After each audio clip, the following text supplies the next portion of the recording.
Setelah ini kita berbicara tentang sumber-sumber akidah yang keliru. Sumber-sumber akidah yang keliru, dan ini juga sangat banyak tersebar di masyarakat. Di antara sumber-sumber akidah yang keliru, contohnya, ini sering saya ulang-ulang, menjadikan tradisi sebagai sumber akidah. Menjadikan tradisi sebagai sumber akidah. Saya ingatkan, tradisi, ya, ada yang baik dan ada yang buruk. Kalau tradisi itu baik, maka hendaknya dipertahankan.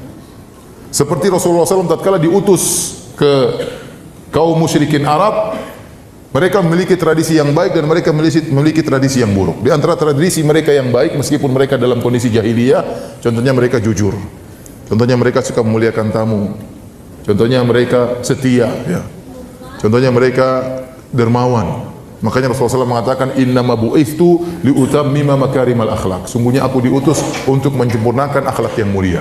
Kenapa? Ada akhlak yang mulia di mereka, tinggal disempurnakan lagi oleh Nabi SAW. Adapun tradisi-tradisi yang buruk, semuanya dilawan oleh Nabi SAW, difilter oleh syariat. Kalau tidak sesuai, maka Nabi SAW, ya, menentang tradisi tersebut. Makanya Nabi diberi tuduhan dengan tuduhan as-sabi. As-sabi artinya orang yang keluar dari tradisi nenek moyangnya.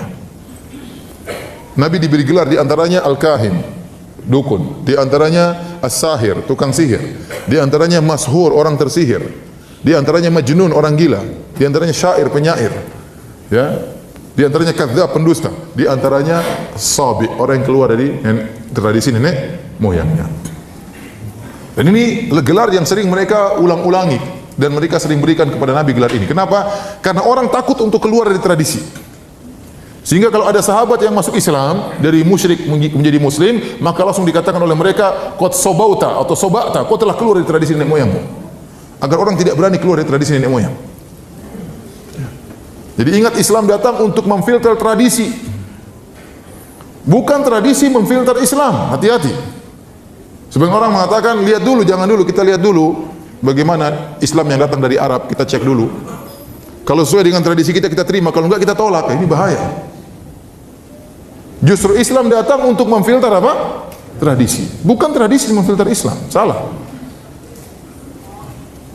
Sebagaimana Nabi SAW hidup di orang Arab, dan dia datang dengan Islam, dan dia menolak adat Arab. Dia menolak adat Arab yang tidak sesuai dengan syariat Islam. Dan mengambil akidah dari tradisi ini merupakan lagu lama, ya. Sudah dilakukan oleh orang terdahulu. Contoh seperti umatnya Nabi Ibrahim alaihissalam. Waktu Nabi Ibrahim alaihissalam menegur umatnya yang sedang nongkrong beribadah kepada patung-patung, ma hadhihi tamathilul lati antum laha aqifun. Patung-patung apakah ini yang kalian sedang nongkrong di sini kemudian beribadah kepada patung-patung tersebut? Apa dalil mereka? Wajadna aba'ana laha abidin. Kami mendapati nenek moyang kami menyembah berhala-berhala ini. Ya sudah, kami tinggal ikut. Kami tinggal ikut. Apa kata Nabi Ibrahim alaihissalam? Laqad kuntum antum wa aba'ukum fi dhalalim mubin. Kata Ibrahim alaihissalam, kalian sesat, nenek moyang kalian juga sesat, bapak kalian juga sesat, kakek kalian juga apa? Sesat, buyut kalian juga apa? Sesat. Ini tradisi sesat, kata Nabi Ibrahim alaihissalam. Makanya mereka pun jengkel, ya. Kemudian mereka membakar Nabi Ibrahim alaihissalam. Demikian juga tatkala Nabi SAW mendakwakan Islam, orang-orang musyrikin Arab berpegang teguh dengan tradisi. Mereka mengatakan, inna wajadna aba'ana ala ummah wa inna ala atharihim muqtadun. Kami telah mendapati nenek moyang kami di atas jalan ini, dan kami hanya ikut saja nenek moyang kami. Dalam ayat yang lain, inna wajadna aba'ana ala ummah wa inna ala atharihim muhtadun. Kami telah mendapati nenek moyang kami di atas jalan ini, dan kami mendapat petunjuk jika mengikuti petunjuk nenek moyang kami. Jadi dalilnya tradisi. Oleh karenanya sulit seorang keluar dari tradisi. Makanya waktu Abu Thalib akan meninggal dunia, agar Abu Thalib tetap berada di atas kesyirikan, Abu Jahal cuma mengingatkan satu tentang tradisi. Rasulullah SAW datang begitu, kata Rasulullah SAW, ya ammi qul la ilaha illallah kalimatan uhajju laka biha indallah. Wahai pamanku Abu Thalib, ucapkan la ilaha illallah, aku akan berargumen, aku akan bela engkau, aku akan berdebat membela engkau di hadapan Allah Subhanahu wa taala. Kata Abu Jahal tatkala itu, atarghabu an millati Abdul Muttalib, apakah kau benci dengan agama nenek moyangmu? Selesai. Diingatkan dengan tradisi. sehingga Abu Talib tidak mau ngomong la ilaha illallah. Dan dia berkata kepada Rasulullah SAW, ya, laula an tu'ayyirani Quraisyun, seandainya aku tidak dicela oleh orang Quraisy, la aqrartu biha ainak, seakan membuat engkau senang wahai ponakanku. Tapi gara-gara dia tidak mau dicela, akhirnya tidak jadi masuk Islam. Padahal dia sudah tahu agama Nabi di atas kebenaran. Ya. Oleh karenanya, tradisi sangat berbahaya kalau tradisi salah dijadikan pegangan oleh masyarakat. Di antara hal yang membuktikan susah atau sulitnya keluar dari tradisi, ini juga sering saya sampaikan, ya. Lihatlah bagaimana di sebagian negeri kita ada suatu suku yang suku tersebut luar biasa, banyak ulama berasal dari suku tersebut, banyak orang-orang hebat, pakar agama berasal dari suku tersebut, tetapi sampai sekarang ya tradisi masih berlaku. Kalau ada pernikahan maka yang bayar mahar perempuan, kemudian nasab kembali kepada perempuan, warisan yang pegang juga siapa? Perempuan. Ini salah atau tidak? Salah total atau salah sedikit? Salah total. Tapi masih bertahan tradisi atau tidak? Masih. Mungkin jangan-jangan ada di antara antum yang seperti itu. Padahal di situ banyak ulama. Kenapa sulit untuk dirubah? Tradisi susah untuk dirubah. Susah untuk dirubah. Saya kemarin ngobrol dengan sebagian teman, Ustaz, ada tradisi di sini. Baru tadi pagi saya ngisi pengajian. Ada tradisi di sini, Ustaz, nyembelih kerbau kemudian diletakkan di pantai. Supaya apa? Supaya ininya banyak, supaya macam-macam, supaya aman pantainya. Ya, ini kesyirikan. Ya. Menyembelih hewan untuk jin. Ada juga yang meletakkan kepala kerbau diletakkan di tengah-tengah sawah. Buat apa? Untuk bersyukur. Tradisi apa seperti ini? Kalau bersyukur kepalanya jangan dibuang, dimakan dong, jangan dibuang. Itu namanya mubadzir, buang-buang. Banyak orang suka kepala sapi, ya tidak? Oleh karenanya, ya tradisi. Jadi ini salah dalam mengambil akidah dengan tradisi. Ya, sekarang kalau kita terima tradisi adalah sumber akidah, pertanyaan berikutnya, taruhlah saya sepakat sama Anda bahwasanya tradisi sumber akidah. Nah, kalau tradisi menjadi sumber akidah, tradisi siapa yang jadikan sumber akidah? Tradisi orang Jawa kah? Tradisi orang Bugis kah? Tradisi orang Batak kah? Tradisi orang Sumatera kah? Tradisi siapa? Nenek moyang siapa yang menjadikan sumber hukum? Atau tradisi orang Arab? Siapa yang menjadi sumber hukum? Karena berbeda-beda tradisinya. Kemudian antum-antum juga sekalian suatu saat akan jadi nenek moyang, gitu tidak? Atau tidak akan jadi nenek moyang? Antum suatu saat akan jadi nenek moyang, jadi bapak moyang sama nenek moyang, kakek moyang sama nenek moyang, ya. Ya. Apakah antum pantas dijadikan sumber dalil? Ya, kita tahu kita banyak kekurangan, kita banyak kesalahan. Tidak pantas kita menjadi sumber apa? Sumber akidah. Jadi ini salah satu kesalahan menjadikan tradisi sebagai sumber akidah. Baik. Di antara sumber akidah yang keliru adalah menjadikan mimpi sebagai sumber akidah. Ini juga musibah banyak menimpa saudara-saudara kita dari antara kaum muslimin. Ya, tiba-tiba dia melakukan satu amalan, dalilnya mimpi. Dapat uang sih dalam apa? Dalam mimpi. Yang lebih canggih, saya bermimpi ketemu Nabi SAW. Nabi ajarkan saya wiridan ini. Nabi ajarkan saya solat ini misalnya. Kita bilang Rasulullah SAW meninggalkan banyak hukum-hukum, hadis-hadis Nabi SAW banyak. Itu aja antum, ini jelas dari Nabi SAW. Sanadnya sahih. Adapun dalam mimpi masih banyak kemungkinan. Kau salah lihat, kau salah dengar. Ya. Mimpi kan tidak jelas seperti orang lagi bangun. Ya. Kenapa kau meninggalkan yang jelas? Hadis-hadis Nabi, hukum-hukumnya yang sudah dijelaskan oleh para ulama, kemudian kau berpaling kepada sesuatu yang tidak jelas. Taruhlah kau benar-benar bermimpi dengan Nabi dalam mimpi, bertemu dengan Nabi dalam mimpi. Itu pun suatu yang tidak jelas. Apalagi para ulama telah ijma', kata Nawawi rahimahullah dalam Majmu' Syarhul Muhadzab, Al-Majmu' Syarhul Muhadzab, kata beliau, ijma' ulama tidak boleh mimpi dijadikan dalil. Mimpi itu paling banter hanya untuk istiqnas, untuk penguat. Contohnya bagaimana? Contohnya seorang dalam tidur bermimpi ketemu dengan Nabi, kemudian Nabi bilang, wahai fulan, hendaknya kau berbakti kepada orang tuamu. Itu enggak jadi masalah. Memang perintah untuk berbakti sudah diperintahkan oleh Nabi dalam hadis-hadisnya. Contohnya seorang bermimpi, saya dengar seorang bermimpi, saya mimpi ketemu Nabi, Nabi bilang, kenapa kau tidak sholat tarawih? Ya enggak apa-apa, silakan sholat tarawih. Karena memang sholat tarawih sudah ada dalilnya. Tapi membuat hukum baru tidak mungkin karena agama sudah sempurna. Nabi telah berkata dalam Al-Quran, Allah berfirman, Al-yawma akmaltu lakum dinakum. Pada hari ini telah aku sempurnakan agama Islam bagi kalian. Nah, kalau ternyata bisa muncul syariat-syariat baru lewat mimpi, berarti agama Islam belum sempurna. Berarti ada ajaran yang tidak diketahui oleh Nabi dan para sahabat dan tidak diketahui oleh semua orang. Sekarang baru Anda tahu karena Nabi kasih tahu. Berarti baru sempurna sekarang dong. Kalau begitu caranya, agama tidak akan pernah sempurna sampai tunggu bid'ah yang terakhir muncul baru sempurna. Paham atau tidak? Ya. Karena kelaziman daripada bid'ah sebagaimana perkataan Imam Malik rahimahullahu taala, ya. Wa man za'ama annal bid'ah, barang siapa yang menyangka bahwasanya ada bid'ah hasanah, faqad za'ama anna Muhammadan khana risalah, ya. Barang siapa yang berpendapat ada bid'ah hasanah, maka dia telah menuduh Muhammad telah berkhianat terhadap risalah. Berarti ada sesuatu yang belum disampaikan oleh Nabi. Kenapa? Karena Allah telah berfirman, Al-yawma akmaltu lakum dinakum. Pada hari ini telah aku sempurnakan bagi kalian agama kalian. Ya. Maka tidak mungkin Nabi kemudian membuat syariat baru dalam mimpinya. Oleh karena Imam Nawawi berkata, seandainya seorang tidur dalam mimpi, datang Nabi SAW berkata, wahai fulan, besok 1 Syawal.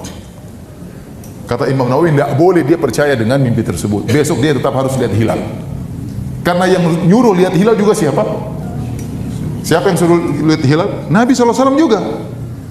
Sekarang dalam mimpi, taruhlah benar dia ketemu dengan Nabi dalam mimpi, Nabi bilang besok 1 Syawal.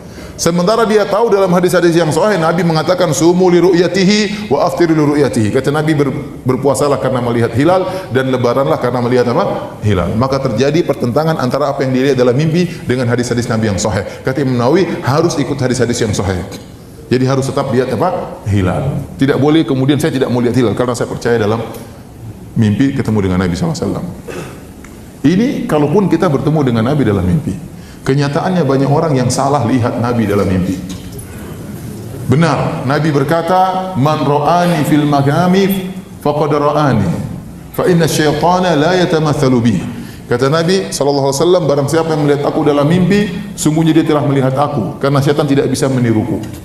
Setan tidak bisa meniru Nabi, tapi setan bisa ngaku-ngaku sebagai Nabi. Saya ulangi, setan tidak bisa meniru Nabi, tapi setan bisa ngaku-ngaku sebagai Nabi. Contoh, saya ketemu dengan teman saya waktu saya di Papua, dia cerita, Firanda, saya lihat Nabi. Bagaimana ceritanya? Hari pertama saya berkelahi dengan setan dalam mimpi. Terus hari kedua saya berkelahi dengan setan. Masya Allah, mukadimahnya bagus. Hari ketiga berkelahi dengan setan. Hari keempat saya bertemu dengan Nabi, dengan para sahabatnya. Bagaimana ciri-ciri Nabi? Nabi wajahnya bersih bercahaya. Ada jenggotnya enggak? Enggak ada. Apa itu? Dia bukan Nabi. Itu Nabi liberal itu. Salah. Ada orang juga pernah mengaku bertemu dengan Nabi. Nabi bersahaja, Nabi berwibawa. Gimana ciri-cirinya? Rambutnya putih semuanya, jenggotnya putih. Tidak benar. Nabi waktu meninggal tidak punya uban, tidak sampai 20 helai. Itu bukan Nabi SAW. Nabi tidak pernah punya rambut sampai putih seperti itu. Enggak pernah. Itu berarti bukan Nabi SAW. Oleh karena di zaman sahabat, kalau ada orang mimpi ketemu Nabi, datang kepada sahabat. Datang, wahai sahabat, saya mimpi ketemu Nabi. Kata sahabat tersebut, sifli ma ra'ait. Sifatkanlah apa yang kau lihat dalam mimpimu. Saya lihat begini-begini, itu Nabi, kata sahabat tersebut. Karena sahabat tahu tentang ciri-ciri siapa? Nabi SAW. Dan ciri-ciri Nabi ada dalam kitab Syama'il Muhammadiyah. Ciri-ciri wajahnya bagaimana, pundaknya bagaimana, kepalanya bagaimana, sampai bulu dadanya bagaimana. Semuanya dalam Syama'il Muhammadiyah dijelaskan tentang sifat-sifat fisik Nabi SAW. Gaya cara jalannya bagaimana Rasulullah SAW. Ya. Di antara hal yang aneh yang saya pernah dengar, ada yang pernah cerita, Ustaz, saya pernah mimpi ketemu dengan Nabi, Ustaz. Sudah lama, tapi saya baru cerita sekarang, Ustaz. Kenapa? Karena saya aneh lihat Nabi SAW. Gimana? Jadi saya ketemu dengan Nabi SAW, ada beberapa orang, dan dia bilang saya Rasulullah SAW. Tapi waktu saya lihat Nabi pakai songkok nasional, kemudian pakai sarung. Ya mungkin Nabi lagi pakai baju lain kan bisa saja. Tapi yang anehnya Nabi pegang rokok gudang garam. Ini benar ini, wallahi, dia cerita sama saya. Saya tidak main-main ya. Iya, makanya saya bilang subhanallah. Nabi sempat-sempatnya iklan rokok gudang garam. Saya bilang coba sarungnya merek apa itu, coba lihat. Masih ingat nggak? Sekarang baru saya yakin itu bukan Nabi. Jadi saya bilang, memang setan tidak bisa niru Nabi, tapi setan bisa ngaku sebagai Nabi. Akhirnya banyak akidah rusak gara-gara ini. Contoh, akidah yang tersebar di tanah air kita. Beberapa tahun yang silam, pada zaman dahulu kala, tersebar sebagian orang menyebar fotokopi tentang penjaga kuburan Nabi bertemu dengan Nabi. Dan Nabi mengatakan telah murtad dari umatku setiap tahun sekian sekian sekian. Barang siapa yang memfotokopi, membagi berita ini sekian sekian dapat kemaslahatan sekian sekian. Barang siapa yang tidak mengkopinya dapat celaka kualat sekian sekian. Itu tidak? Orang-orang ketakutan dapat itu. Ini gara-gara mimpi. Sampai saya ketemu orang di pom bensin, sudah azan maghrib, dia bagi-bagi, ketakutan dia. Kita sholat, dia tidak sholat. Dia tidak sholat, dia tidak takut. Tapi kalau tidak bagi kertas itu, dia ketakutan. Ini gara-gara apa? Mimpi ketemu Nabi. Gara-gara mimpi ketemu Nabi. Contoh lagi, ada orang mimpi ketemu Nabi, dan ini yang dialami oleh Ibnu Arabi. Ibnu Arabi orang sesat, ya, penganut wahdatul wujud, menganggap makhluk sama dengan Tuhan, Tuhan sama dengan manusia, ya, bersatu padu, tidak bisa dipisah-pisahkan. Makanya dia mengatakan di antara syairnya, al-abdu rabbun wa rabbu abdun, ya laita syi'ri manil mukallaf. Kata dia, hamba adalah Tuhan, Tuhan adalah hamba. Kalau gitu siapa yang disuruh untuk beribadah? Siapa yang itu sholat? Kalau kau suruh dia sholat, dia juga Tuhan. Mau sembah siapa? Ya. Kemudian dia punya buku di antara judulnya Fususul Hikam. Fususul Hikam itu kira-kira 300 halaman, kalau saya tidak salah ingat. Ya, dia mengatakan bagaimana kisah buku ini Fususul Hikam. Dia mengatakan suatu malam saya di kota, disebutkan nama kotanya. Di malam sekian, tanggal sekian, saya bermimpi ketemu dengan Nabi Shallallahu Alaihi Wasallam. Lantas Rasulullah SAW memberikan kepada saya buku ini. Wahai Ibnu Arabi, riwayatkanlah buku ini, sebarkan kepada manusia. Maka saya pun sebarkan buku ini. Buku inilah yang ada di hadapan Anda. Tidak saya tambah satu huruf pun dan tidak saya kurangi satu huruf pun. Ini datang sebagaimana dari Nabi Shallallahu Alaihi Wasallam. Ini kan bahaya, ada buku baru nih. Cetakan baru, cetakan dalam mimpi ini dibagi sama Nabi SAW, kemudian dia sebarkan. Dalam buku tersebut disebutkan Fir'aun masuk surga. Ini benar nih, dalam buku tersebut Fir'aun masuk apa? Surga. Karena Fir'aun mengatakan ana rabbukumul a'la, aku adalah Tuhan kalian yang maha tinggi. Dan benar itu perkataan Fir'aun tidak salah, karena Fir'aun juga Tuhan. Kan keyakinan dia wahidatul apa? Wujud. Kata dia wahidatul wujud itu seperti ombak di lautan. Ombak ini adalah, mungkin kita lihat ada ombak yang tinggi, ombak yang rendah, ada buih-buih, semuanya dalam satu lautan. Sama kita melihat alam semesta ini, ada si fulan laki-laki, perempuan, ada gunung, semuanya satu kesatuan. Dan di situ juga ada Tuhan, tidak bisa dipisah-pisahkan. Makanya waktu Fir'aun mengatakan saya Tuhan kalian yang maha tinggi, maka Fir'aun benar dan dia masuk apa? Surga. Ini ngawur seperti ini. Dari mana? Dari mimpi dia ambil. Ini buku diagung-agungkan oleh orang sufi. Buku ini. Karena berbicara tentang ini, tentang hakikat, tentang macam-macamnya, ya. Antum bayangkan masuk akal atau tidak? Dia bangun tidur, Nabi kasih buku berapa? 300 halaman. Apa dia langsung pegang buku? Kan enggak kan? Berarti dia bangun langsung dia catat. Iya tidak? Berarti mimpinya lama atau tidak? Mimpinya lama kan? Baca 300 halaman mimpinya lama itu. Ya kan dia tidak bangun udah pegang buku kan, tidak kan? Berarti waktu dalam mimpi dia baca. Satu hafalannya kuat, baca, begitu bangun dia catat. Luar biasa. Oleh karenanya tidak boleh menjadikan mimpi sebagai dalil. Karena kita jadikan mimpi sebagai sumber akidah, berarti agama ini belum sempurna. Berarti ada perkara yang Nabi tidak tahu dan para sahabat tidak tahu, baru kau diberitahu sekarang. Ya, ini tentunya tidak benar. Ya. Yang lebih parah, orang yang mengambil akidah dengan meyakini bahwasanya dia ketemu Nabi langsung, dan ini parah, bukan sekedar mimpi, bahkan Nabi keluar dari kuburan ketemu dengan dia. Ini lebih parah lagi. Ya, seperti ada sebagian thariqat ya yang menyebutkan bahwasanya pemimpinnya pernah datang ke Masjid Nabawi, kemudian rindu bertemu dengan kakeknya Rasulullah Sallallahu Alaihi Wasallam. Maka dia pun menyampaikan nasyid-nasyid, syair-syair tentang kerinduannya bertemu dengan kakeknya. Dia ingin berjabat tangan dengan kakeknya. Tahu-tahu kuburan Nabi bergerak, tahu-tahu tangan Nabi keluar, siap untuk dia apa? Berjabat tangan. Ini benar, saya tidak, ini disebutkan oleh mereka. Thariqat tertentu. Thariqat apa? Tertentu. Bahkan ada orang seperti itu di tanah air kita. yang sekitar tahun 2000-an, dia berkata saya pergi ke Madinah. Kemudian tiba-tiba kuburan Nabi bergoyang, juk cak juk cak. Kemudian tiba-tiba Nabi keluar, lantas Nabi pun datang kepada saya, Nabi pun mencium kedua lututku. Subhanallah. Ini ngawur. Sekarang orang ini luar biasa. Acara kematiannya sampai macet di mana-mana. Orang ini, videonya masih ada di YouTube. Orang begitu bodohnya meyakini hal seperti ini. Kasihan. Siapa yang peringatkan kaum muslimin yang ribuan, ratusan ribu seperti itu? Saya bicara juga, saya ini siapa? Harusnya orang-orang besar, ya kita hidup untuk mengingatkan umat dari kesyirikan, dari pengkultusan yang tidak benar. Anda harus menyampaikan, terus kalau tidak, siapa yang menyampaikan? Harus ada yang menyampaikan. Ya, menyedihkan. Ini orang Indonesia seperti ini. Antum bayangkan kalau Nabi keluar, apa penjaga kuburan, Nabi mau kemana Nabi? Kira-kira gimana? Sebentar, saya mau ke situ. Kan pasti heboh atau tidak? Heboh. Nabi keluar tiba-tiba. Ya.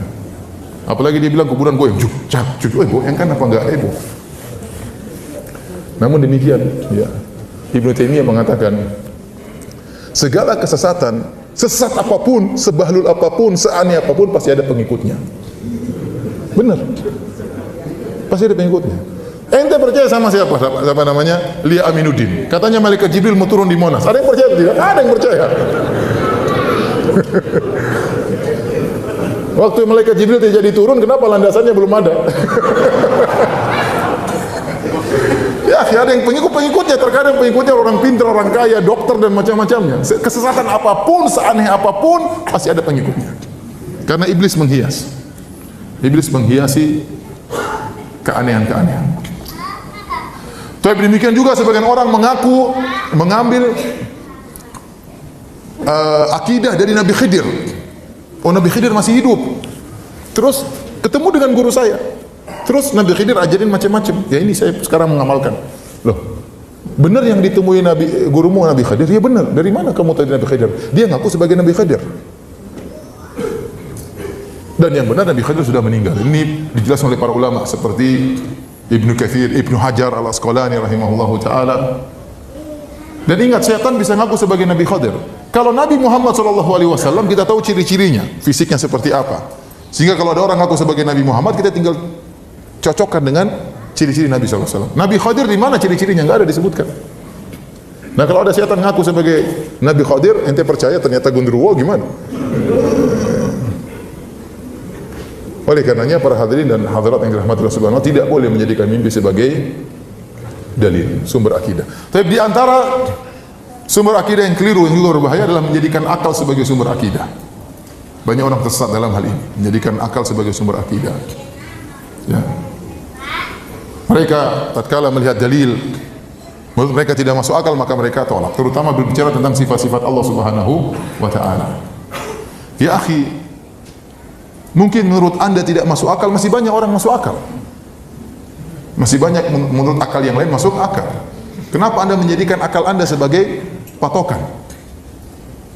Banyak perkara-perkara yang dahulu tidak masuk akal, sekarang masuk akal.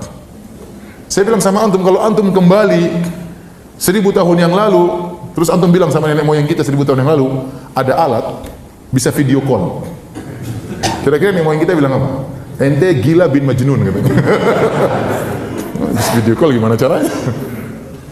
Nggak usah jauh-jauh, sekarang saja saya tanya sama antum. Antum tahu nggak cara kerja video call? Kok bisa wajah kita di sini kemudian muncul di HP istri kita dengan jarak berkilo-kilo? Ada yang bisa jelaskan? Antum aja nggak ngerti sampai sekarang gimana caranya. Saya pernah tanya sama orang, bagaimana caranya? Kok bisa saya ngomong di sini suara saya kedengar di sana? Ya mungkin orang yang pakar itu kan ada gelombang Ustaz karena begini suara dan macam-macam atau lewat kabel dan macam-macamnya. Saya sampai sekarang tidak ngerti. Ada yang bilang Ustaz saya tahu Ustaz. Kalau ada pulsanya bisa Ustaz. Dia paham. Itulah pemahaman dia. Mau diapain? Kalau nggak ada pulsanya nggak bisa. Memang top kata saya.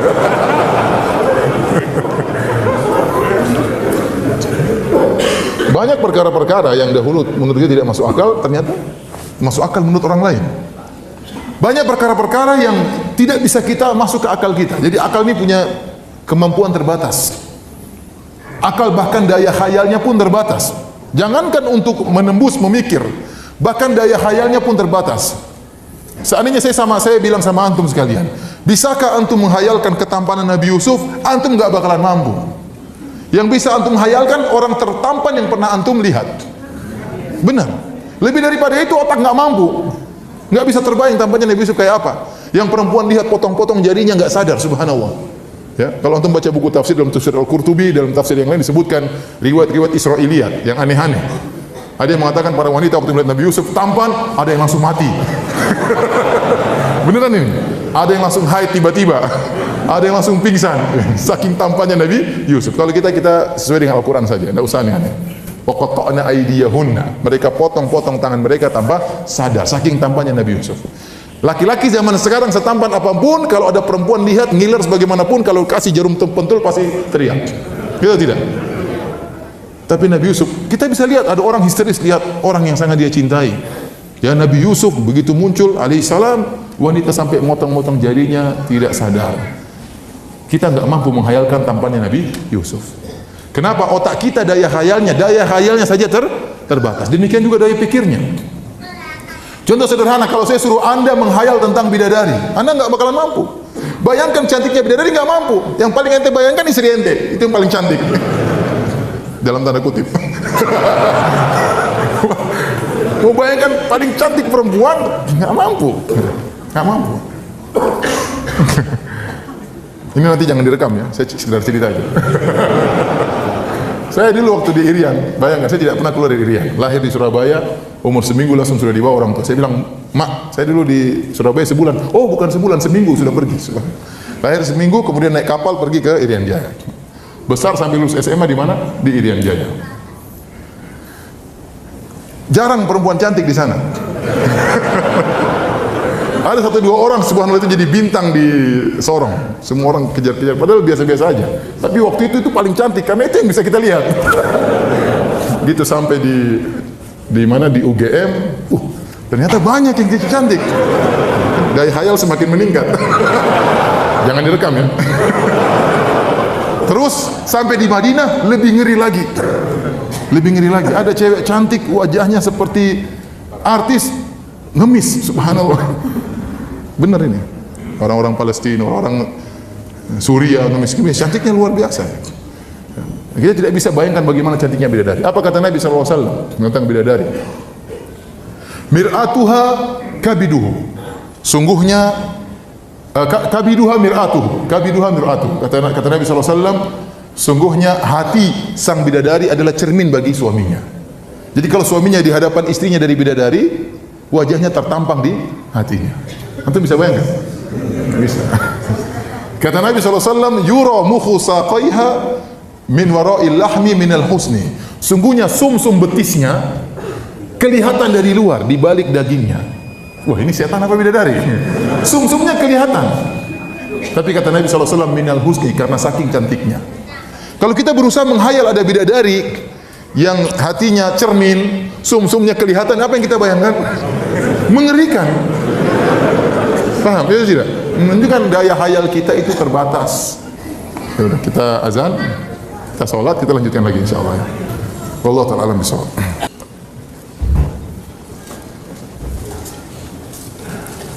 Bismillahirrahmanirrahim. Assalamualaikum warahmatullahi wabarakatuh. Alhamdulillah, salatu wassalamu ala rasulillah wa ala alihi wa ashabihi wa man tabi'ahum bi ihsanin ila yaumiddin. Amma ba'd. Kita lanjutkan pengajian kita. Tadi telah kita jelaskan bahwasanya otak atau daya khayal kita ini terbatas, dan otak ini kemampuannya terbatas. Ada ranah-ranah yang tidak bisa dijangkau oleh otak kita ya. Kita disuruh merenungkan tentang hakikat ruh yang ada di badan kita, kita tidak mampu. Oleh karenanya Allah berfirman, wa yas'alunaka 'anir ruh qulir ruhu min amri rabbi wa ma utitum minal ilmi illa qalila.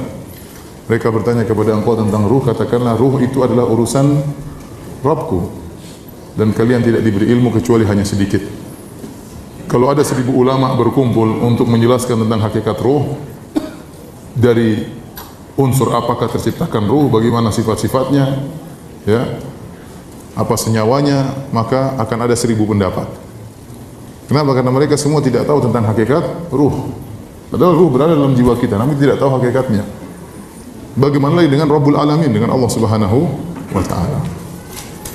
Oleh karenanya saya menyampaikan hal ini agar kita tahu bahwasanya otak kita ini terbatas. Ada ranah-ranah yang tidak bisa dijangkau oleh otak.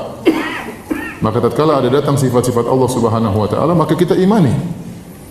Mungkin menurut otak kita tidak masuk akal, bisa jadi masuk akal menurut yang lainnya.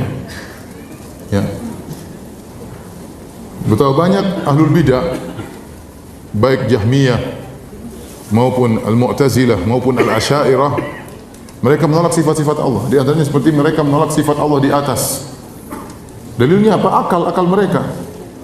Kata mereka ini melazimkan tempatlah, melazimkan waktulah, melazimkan macam-macam lah. Ya.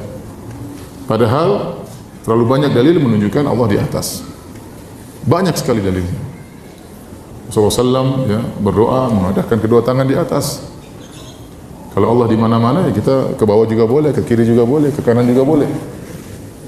Rasulullah SAW tunjuk Allah di atas. Ya. Waktu Rasulullah SAW Isra Mi'raj, Rasulullah SAW kemana? Ke atas apa ke Bekasi? Ke atas. Ke atas. Sampai begitu dekatnya Nabi dengan Allah Subhanahu wa Ta'ala, sampai sebagian sahabat menyangka Nabi melihat Allah. Sampai ditanya dalam hadis Abu Dzar, "Ya Rasulullah, hal ra'aita rabbak?" Apa kau melihat Rabbmu? Kata Nabi SAW, "Nurun anna arahu." Ada cahaya yang menghalangi. Bagaimana saya bisa melihat? Itu sudah sangat dekat. Dekat dengan Allah Subhanahu wa Ta'ala. Ya. Barang siapa yang mengingkari Allah di atas, dia mengingkari mukjizat Isra dan Mi'raj, kelazimannya. Ya, karena Rasulullah SAW untuk bertemu dengan Allah kemana? Ke atas, tanpa perantara malaikat Jibril, langsung temu dengan Allah Subhanahu wa Ta'ala. Dan ini keyakinan yang diyakini oleh masyarakat secara umum. Fitrah masyarakat meyakini Allah di atas. Bukankah kita sering dengar kalau ada masalah kata mereka kita serahkan kepada yang di atas? Benar atau tidak? Sering dengar atau tidak? Tanya Allah di mana? Allah di mana-mana. Tapi maksud mereka Allah di mana-mana itu bukan zat Allah, tapi mereka meyakini ilmu Allah di mana-mana. Allah mengetahui apa? Segala-galanya. Tapi waktu mereka berdoa, mereka mengarahkan kemana? Ke atas. Kalau mereka menghadapi sesuatu, kata mereka kita serahkan kepada yang di atas. Ini menunjukkan fitrah mereka meyakini Allah berada di atas. Malaikat Jibril turun dari Allah, mendapat wahyu dari Allah, turun kepada Nabi. Turun dari mana? Dari atas. Allah mengatakan tentang Nabi Isa, "Barrafa'ahu Allah ilaih." Kata Allah, "Wa ma qataluhu wa ma salabuhu." Mereka tidak pernah membunuh Nabi Isa, mereka tidak pernah menyalib Nabi Isa. Kata Allah, "Barrafa'ahu Allah ilaih." Tapi Allah angkat Nabi Isa ke Allah. Angkat itu ke mana? Apa ada angkat ke bawah? Terlalu banyak dalilnya. Ya. Tanzilul kitab, Al-Quran turun dari atas, terlalu banyak. Malaikat naik dari atas turun ke bawah, lapor kepada Allah naik ke atas, amalan-amalan diangkat ke atas, terlalu banyak dalilnya. Ratusan dalil kemudian dibantah dengan otak bahwasanya Allah tidak di atas. Ya. Taib. Mereka yang menolak Allah di atas, dalil mereka apa? Otak, akal. Kita katakan kepada mereka, seandainya kita menjadikan akal sebagai sumber akidah, kita bilang seandainya akal cuma satu, nggak jadi masalah. Semua akal manusia model cuma satu, tidak apa-apa mungkin kita jadikan akal sebagai sumber akidah. Masalahnya akal ukul mutafawita, akal itu bertingkat-tingkat. Akal siapa yang mau dijadikan patokan? Makanya berkata Al-Imam Malik rahimahullahu ta'ala, "Ya laita syi'ri bi ayyi aqlin yuzanul kitabu was sunnah." Sampaikanlah kepada aku dengan akal siapa mau ditimbang Al-Quran dan Sunnah. Mau pakai akal siapa? Apakah akalnya orang-orang Yunani, Aristoteles dan yang lain-lainnya? Atau akalnya para sahabat radhiyallahu ta'ala anhum ajma'in? Atau akalnya para imam madhab? Atau akalnya ahlul bidah yang muncul belakangan? Akal siapa yang mau dipakai? Oleh karena tatkala mereka menjadikan akal sebagai sumber akidah dan akal bertingkat-tingkat berbeda-beda, akhirnya outputnya juga berbeda-beda. Outputnya juga apa? Berbeda-beda. Lihatlah, kita berbicara tentang Allah di atas, berbeda-beda. Orang-orang Jahmiyah mengatakan Allah tidak di atas, tidak di bawah, tidak di dalam alam, tidak di luar alam. Mereka mengumpulkan dua yang kontradiktif. Kita bilang kalau tidak di atas berarti di mana? Di bawah. Kalau tidak di bawah berarti di mana? Di atas. Kata mereka Allah tidak di atas dan tidak di bawah. Tidak di timur dan tidak di barat. Itu gimana? Kalau tidak di timur berarti di mana? Di barat. Kalau tidak di barat berarti di timur. Allah di mana? Di bawah? Oh enggak, tidak di bawah. Di atas enggak. Terus di mana? Tidak di atas dan tidak di bawah. Ini enggak masuk akal. Allah apakah di alam semesta apa di luar alam semesta? Allah tidak di alam semesta dan juga tidak di luar alam semesta. Terus berarti tidak ada kalau begitu. Apa bedanya Allah dengan tidak ada? Sifati tidak ada. Apa sih? Kalau ada sesuatu tidak ada, saya sifati. Tidak ada itu tidak di atas dan tidak di bawah. Benar atau tidak? Tidak ada itu tidak di dalam alam, tidak di luar alam. Benar atau tidak? Sebedanya tidak ada dengan Allah, apa bedanya? Ini Jahmiyah. Baik, orang-orang Mu'tazilah mereka mengatakan Allah tidak di atas. Terus bukankah dalam hadis-hadis yang banyak, hadis mutawatir, Allah akan dilihat di surga? Di antara kelezatan yang paling indah adalah melihat wajah Allah Subhanahu wa taala. Kata mereka Allah tidak bisa dilihat. Di surga pun tidak bisa dilihat. Terus hadisnya dhaif. Gimana dhaif? Hadisnya mutawatir, 20 sahabat lebih meriwayatkan. Tapi mereka konsisten, Allah tidak berada di atas dan Allah tidak bisa dilihat di akhirat kelak. Muncul orang-orang Asy'ariyah, pendapatnya lain lagi. Kata mereka Allah tidak di atas, tetapi bisa dilihat di surga. Nah, dilihatnya bagaimana? Ada arah melihat atau tidak? Antum kalau melihat ada arah dilihat enggak? Kalau antum melihat ada arah dilihat atau tidak? Ya berarti Allah ada di suatu arah. Makanya Nabi SAW mengatakan, "Innakum satarawna rabbakum kama tarawna al-qamara lailatal badri la tudamuna fi ru'yatihi." Sungguhnya kalian akan melihat Allah dalam riwayat ayanan yaumal qiyamah. Kalian akan melihat Allah dengan mata kalian pada hari kiamat kelak sebagaimana kalian melihat rembulan. Rembulan di mana? Di atas. Bukan Allah seperti rembulan, tidak, tapi cara melihatnya. Sehingga kata Nabi, kalian tidak perlu berdesak-desakan. Kalau rembulan perlu kita berdesak-desakan? Tidak perlu. Demikianlah melihat Allah pada hari kiamat kelak. Orang-orang Asy'ariyah bingung, kata mereka Allah tidak di atas, tapi Allah dilihat pada hari kiamat. Lihatnya bagaimana? Ya pasti ada arahnya enggak? Kata mereka Allah tidak boleh ditunjuk di mana, enggak boleh. Kalau ditunjuk salah loh, Nabi tunjuk Allah atau tidak? Kata Nabi, ya Allah saksikanlah. Semuanya pakai akal, tapi ternyata outputnya berbeda-beda. Baik Jahmiyah, Asy'ariyah maupun apa? Mu'tazilah. Contoh mereka menggunakan akal juga. Kalau Allah beristiwa di atas arsy, Allah berada di atas langit. Kata mereka berarti Allah lebih kecil daripada langit, berarti Allah butuh kepada langit. Karena yang di atas lebih kecil daripada yang di bawah dan yang di atas butuh kepada yang di bawah. Ini disampaikan oleh Ar-Razi, tokoh Asy'ariyah. Bantahannya gampang. Tidak semua yang di atas berarti lebih kecil daripada yang di bawah dan tidak semua di atas pasti butuh kepada yang di bawah. Contohnya langit dan bumi. Yang lebih di atas mana? Langit atau bumi? Langit. Mana yang lebih besar? Langit atau bumi? Langit lebih luas. Apakah langit butuh kepada bumi? Jawabannya tidak. Tidak ada tiang. Tidak ada tiang menyangga antara bumi dengan apa? Langit. Berarti menunjukkan yang di atas tidak pasti nempel kepada yang di bawah, yang di atas tidak mesti butuh kepada yang di bawah, yang di atas tidak mesti lebih kecil daripada yang di bawah. Kalau itu antara makhluk dengan makhluk saja tidak lazim, apalagi antara Allah dengan makhluk. Menggunakan akal. Makanya semua mu'attil, semua penolak sifat pasti musyabbih. Dia pasti membagaimanakan Allah terlebih dahulu, baru kemudian dia tolak sifat tersebut. Kata dia berarti melazimkan demikian. Makanya waktu ada orang datang kepada Imam Malik bertanya, "Wahai Imam Malik, kaifa stawa? Bagaimana Allah beristiwa?" Imam Malik marah. Berkeringat sampai dia marah. Dia berkata, "Al-istiwa'u ma'lum." Istiwa kita ngerti maknanya, itu di atas.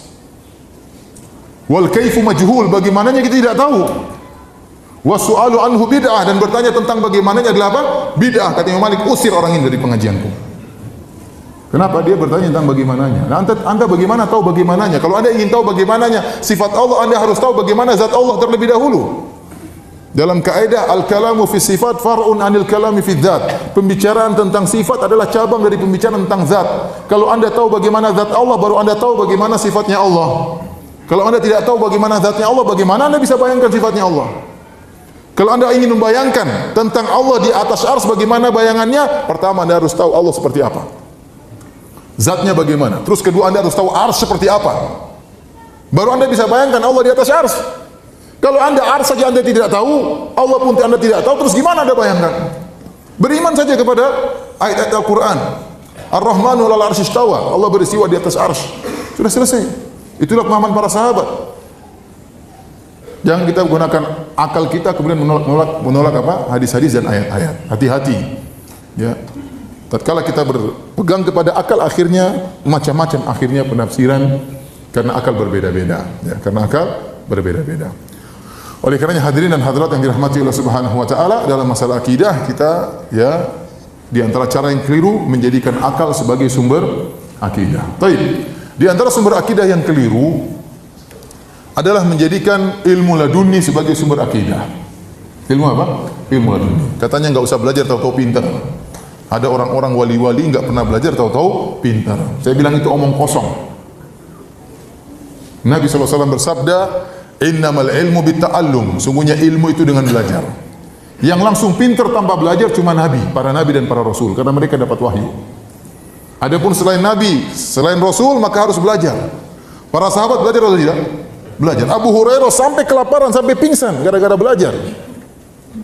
Lupa makan gara-gara belajar. Umar bin Khattab radhiyallahu anhu sampai bertanawuh, berganti-gantian dengan tetangganya. Kalau hari ini Umar ke pasar, tetangganya belajar sama Nabi. Nanti Umar pulang dari pasar, tetangganya ngajar.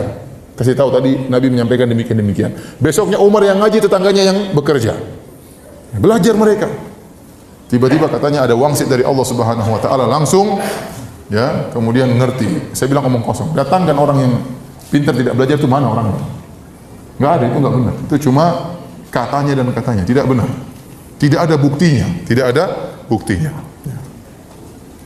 Mungkin ada orang tidur, tahu-tahu bangun, oh tadi kamu ngomong gini. Ya ada jin yang kasih tahu. Tapi kalau tahu-tahu bangun hafal Quran, tahu-tahu bangun hafal hadis ya enggak ada, itu omong kosong. Harus belajar.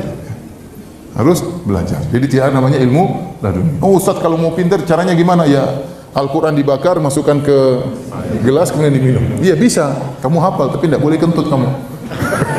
Kalau kentut hilang semua nanti. Dari mana? Ada situ omong kosong semuanya. Semua orang belajar. Imam Malik belajar atau tidak? Belajar. Imam Syafi'i setengah mati belajar ke Imam Malik, pergi ke Irak, pergi ke Kufah, pergi ke Mesir, belajar. Pergi ke Madinah, belajar. Imam Syafi'i. Ada yang lebih wali dari Imam Syafi'i, belajar. Imam Ahmad, Imam Syafi'i, Imam Malik, Abu Hanifah semuanya belajar. Sahabat belajar. Sahabat belajar sampai menempuh perjalanan jauh demi untuk mendengar hadis Nabi sallallahu alaihi wasallam. Ya. Baik, apa dalil mereka? Kata mereka, Ustaz, ada dalilnya, ilmu laduni itu ada. Dalam Al-Quran, dalam mana dalam Al-Quran? Kata mereka dalam surat Al-Kahfi. Ya, tatkala Allah berbicara tentang Nabi Khadir alaihi salam. Ya, atainahu rahmatan wa 'allamnahu min ladunna ilma. Kami ajarkan kepada Khadir ilmu. Kata mereka Khadir ini, ya, lihatlah Ustaz, Khadir ini wali. Dan dia lebih pintar daripada Nabi Musa.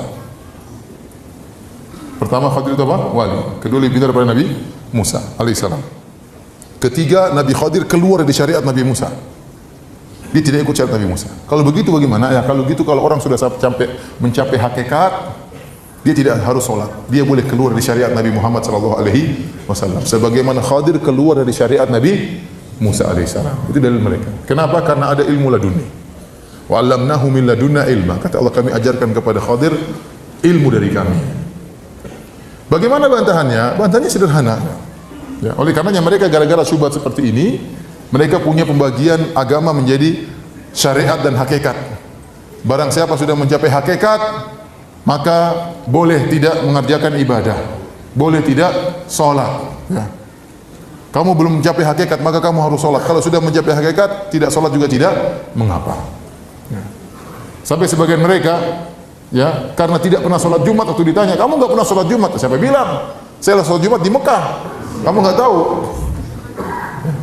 Sampai dibuat cerita, saya baca di internet, ada seorang kiai, ya, dia ikut sholat Jumat. Dicari-cari, mana si fulan kok nggak sholat Jumat? Ternyata dia sholat Jumat di Mekah. Tahu-tahu dia muncul, dia bawa korma. Ini saya baru dari Mekah, ini korma. Sholat Jumat di mana? Di Mekah.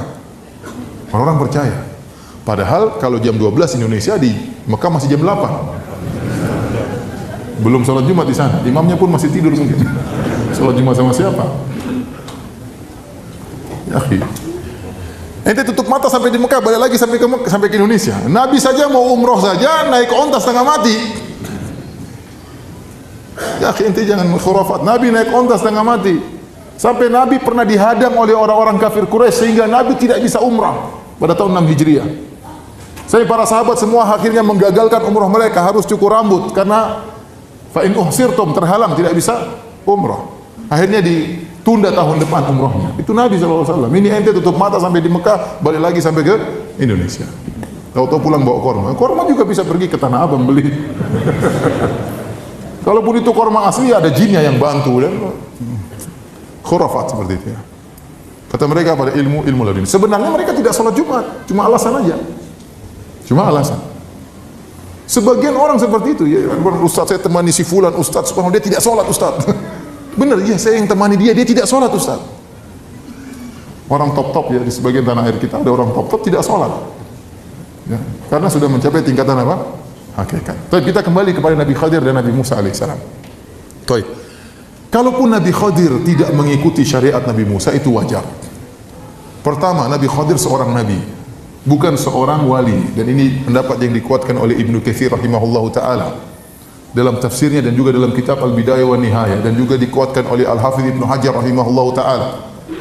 Oleh karenanya Nabi Khadir waktu bertemu dengan Nabi Musa, kata Nabi Khadir alaihissalam, apa kata Nabi Khadir kepada Nabi Musa, ya, wahai Musa, ya, innaka ala ilmin 'allamaka Allah la a'lamuhu ana. Wahai Musa, kau di atas ilmu yang Allah ajarkan kepada engkau dan aku tidak tahu. Wa ana ala ilmin 'allamani Allah la ta'lamuhu anta. Dan saya di atas ilmu yang Allah ajarkan kepadaku dan kau tidak tahu.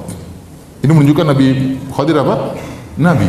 Musa punya ilmu, saya juga punya ilmu. Allah ajarkan kepada Musa, saya tidak tahu, dan Allah ajarkan kepada saya, Musa tidak tahu. Dan Nabi tidak perlu mengikuti Nabi yang lain, masing-masing punya syariat. Ya, masing-masing punya syariat. Kemudian yang kedua, Nabi Musa adalah Nabi diutus kepada Bani Israel. Sementara Nabi Khadir bukan Bani Israel. Seandainya dia tidak mengikuti syariat Nabi Musa, wajar karena dia bukan dari Bani Israel. Makanya dalam Sahih Bukhari, waktu Nabi Musa mencari-cari Nabi Khadir, tahu-tahu Nabi Khadir sedang menutup tubuhnya dengan baju. Ya, maka Nabi Musa bertanya. Nabi Musa mengucapkan salam, Assalamualaikum. Nabi Khadir kaget. Anna bi ardi salam, kok ada salam di negeriku? Dia tidak pernah dengar orang ucapkan salam. Kok ini ada orang beri salam sama saya? Nabi Khadir bertanya, siapa kamu? Kata Nabi Musa, ana Musa, saya Musa. Nabi Khadir bertanya lagi, Musa Bani Israel? Apakah Musanya Bani Israel? Kata Nabi Musa, iya benar. Kenapa? Karena Musa banyak. Ada Musa Bekasi, ada Musa... Paham? Makanya Nabi Khadir bertanya, Musanya Bani Israel? Kata Nabi Musa, iya benar. Ini menunjukkan bahwasanya Khadir bukan dari Bani Israel. Dan Nabi Musa tidak diutus untuk dia. Kalau dia tidak ikut ajaran Nabi Musa, nggak jadi masalah. Yang ketiga, ternyata Nabi Khadir juga sesuai dengan syariat Nabi Musa. Kenapa Nabi Musa mengingkari waktu Nabi Khadir merusak kapal? Karena dia tidak tahu penjelasannya. Waktu Nabi Khadir kemudian membunuh seorang anak, Nabi Musa juga mengingkari. Tapi setelah Nabi Khadir menjelaskan, saya merusak kapal ini, kenapa kalau tidak saya rusak? Seandainya kapal ini tidak saya rusak, akan dirampas oleh raja. Maka saya rusak supaya jadi dirampas oleh raja. Nabi Musa setuju atau tidak? Setuju. Berarti kan sesuai dengan syariatnya. Waktu Nabi Khadir membunuh anak ini, Nabi Khadir mengatakan, ini kalau besar anak ini akan menjerumuskan kedua orang tuanya dalam apa? Kekufuran. Nabi Khadir setuju. Nabi Musa setuju atau tidak? Setuju. Oleh karenanya di antara perkataan Ibnu Katsir, dalil yang sangat kuat bahwasanya Nabi Khadir adalah seorang nabi bukan wali, buktinya Nabi Khadir berani membunuh anak. Enggak boleh seorang wali, saya dapat wangsit bunuh orang, enggak boleh kecuali wahyu, paham? Kalau cuma kira-kira kayaknya firasat anak ini bakalan nakal, saya bunuh aja sekarang, enggak boleh. Sepakat ulama enggak boleh. Paham? Ada orang sangat alim, lihat anak-anak main kelereng, ini kayaknya kurang ajar nih, kecil aja udah kayak gini. Saya bunuh saja sekarang, nggak boleh. Wali setinggi apapun nggak boleh melakukannya. Ini menunjukkan Nabi Khadir tatkala berani membunuh anak tersebut, berarti dia seorang apa? Nabi, karena dapat wahyu. Jadi Nabi Khadir tidak pernah keluar dari syariat Nabi Musa.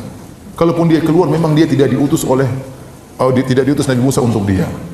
Nah, Anda sekarang umat Muhammad sallallahu alaihi wasallam. Nabi Muhammad diutus untuk semuanya. Ini Rasulullah ilaikum jami'an. Aku diutus kepada kalian seluruhnya. Baik orang Arab maupun selain Arab. Makanya Rasulullah SAW mengirim surat kepada Heraklius Romawi. Rasulullah SAW mengirim surat kepada Persia untuk masuk Islam. Karena Nabi memang diutus ke alam semesta. Nabi terakhir. Konsekuensi Nabi terakhir harus kepada seluruh umat. Nah, Anda berarti umat Muhammad. Kalau Anda meyakini boleh keluar dari syariat Nabi Muhammad, berarti Anda bukan umat Muhammad. Benar atau tidak? Jangan bilang Anda orang Islam, Anda orang kafir kalau begitu. Para ulama ijma' sepakat, barang siapa yang merasa boleh keluar dari syariat Nabi Muhammad, maka dia orang kafir. Dan kita setuju. Kenapa? Karena dia melepaskan Islamnya. Kalau Islam harus ikut Nabi Muhammad. Kalau dia mengatakan saya boleh tidak ikut syariat Nabi Muhammad, berarti ente bukan orang Islam dong. Ente orang kafir. Dan ada orang seperti itu di tanah air kita, merasa sudah mencapai tingkatan apa? Hakikat. Sehingga dia melakukan kemaksiatan, dia menyangka ini hakikat, ilmu laduni dari Allah Subhanahu wa taala. Ada orang, misalnya orang kiai kemudian minum bir dan macam-macamnya, oh enggak apa-apa, dia sudah sampai hakikat. Biarin aja. Tapi dia minum bir haram, itu kan bagi ente syariat. Bagi hakikat enggak apa-apa. Itu pi haram itu. Enggak, kalau dia minum, itu bir berubah jadi air putih di sini. Jadi air putih, tapi kenapa teler? Jadi enggak ada seperti itu. Jadi yang benar, tidak ada akidah diambil dari ilmu apa? Laduni. Mau ambil akidah, belajar Al-Quran dan Sunnah Nabi Sallallahu Alaihi Wasallam. Baik. Di antara sumber akidah yang keliru, menjadikan sekelompok kecil orang sebagai sumber akidah. Ini muncul kepada sebagian tarekat. Sebagian tarekat punya keyakinan tersendiri yang tidak diyakini oleh yang lainnya. Kenapa? Karena sumbernya bukan Al-Quran dan Sunnah. Kalau sumbernya Al-Quran dan Sunnah, semua orang bisa tahu, itu tidak. Islam ini untuk semua orang atau tidak? Rahmatan lil alamin. Semua orang boleh berakidah yang bagus. Mau berakidah bagus tinggal belajar Al-Quran dan Sunnah. Tapi ini ada sebagian tarekat, ini cuma kita yang berakidah seperti ini, yang lain enggak boleh tahu. Ini enggak benar seperti ini. Emang Rasul diutus untuk ente aja? Enggak. Kan untuk seluruh umat manusia.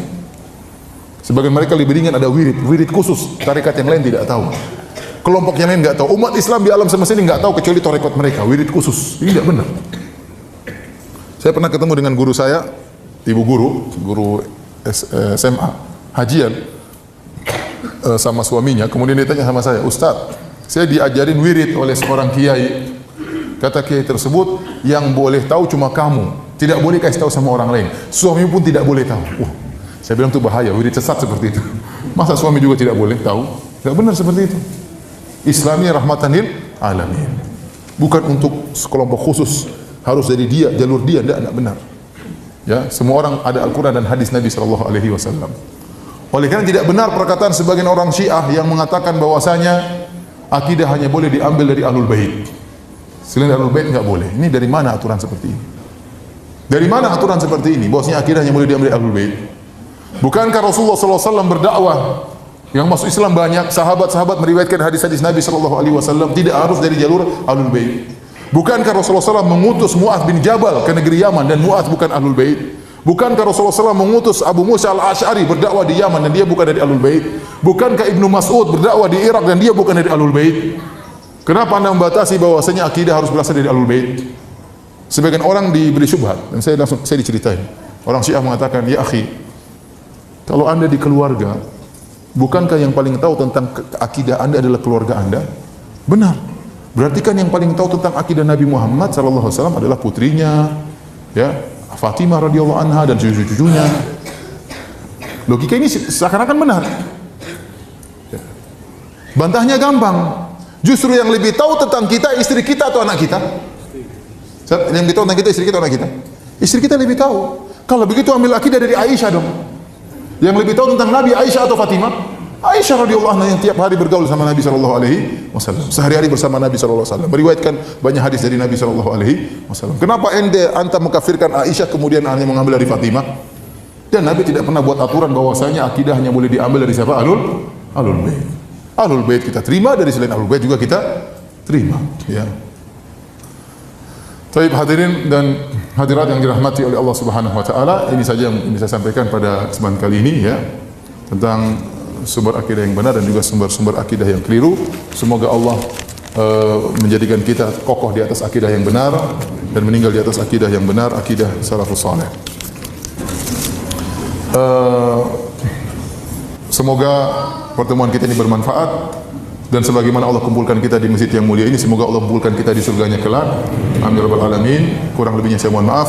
Subhanakallah bihamdik asyhadu an la ilaha illa anta astaghfiruka wa atubu ilaik. Assalamualaikum warahmatullahi wabarakatuh.